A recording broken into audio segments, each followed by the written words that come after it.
So ayan mga paps, update ko lang kayo sa ginawa ko sa motor ko. So makikita nyo sa video, nilagay ko muna yung lumang baterya. No, gumagana pa naman to, okay pa naman to. So hindi, tsaka na ako magpapalit ng bagong baterya. Okay? At syempre, bago tayo naglagay ng baterya, nagpalit na ako ng rectifier. No, mahirap na, mamaya magpalit ulit ako ng bagong baterya, tapos hindi ko to na check na maayos, patay na. Okay? So nagpalit na ako niyan para sigurado, no? Yan. Ito siya. Yan. Hindi na ako gumamit ng sakit. Kasi pag gumamit ka ng sakit at may nag-loose, nagkakaproblema na tayo sa charging system. Kaya ginawa ko na, dinire ko na lang. Okay? So, pakita ko sa inyo mga paps yung charging. No? Kapag naka-start yung motor. Ayan. Ayan. Pag naka-start yung motor, dapat hindi siya bababa ng 13 to 14. No? Pero kapag nakita nyo dito sa voltmeter nyo, umabot ng 15 pataas, may problema yan. Inuulit ko, pag umabot ng 15 volts pataas yung charging, may problema na yan sa charging system. Pwedeng masira ang baterya nyo katulad nito. Yan, katulad yan. Okay, hindi ko sinisisimbra na to. Ang may problema talaga dyan, yung rectifier. Okay, mahirap masisihin pa natin yung brand.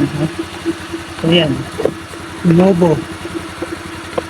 So, ingat lang tayo mga paps sa natin, sa pag-wiring natin ng rectifier. Dapat talagang maganda yung pagkaka-wiring nyo.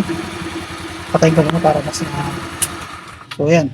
So inuulit ko ulit, kapag dapat meron kayong voltmeter dito sa pinaka dashboard nyo para mas makita nyo yung charging ng motor nyo. Kasi kapag wala kayong voltmeter sa dashboard nyo, hindi nyo alam kung ano yung nangyayari sa charging system ng motor nyo. No, meron talagang voltmeter. Kasi pag nakita niyo na agad na 15 volts, pumapalo 15 volts pataas, ma-alarma na agad kayo. No, katulad sa akin kasalanan ko naman kasi hindi ko agad pinalitan yung voltmeter na nasira. Pero kung pinalitan ko agad, hindi siya nakahantong sa ganito. No. So ayan, buntis na buntis. Delikado to. So ayun lang mga paps, mga ka-RP, maraming salamat sa panonood nyo at sana magsilbing aral to sa inyo at maging mapagsuri kayo sa sa baterya, no. Mahirap to, pwede kasi sumabog yan kapag na talagang sumobra na yung init niyan. Sa akin, tikmutikan na to.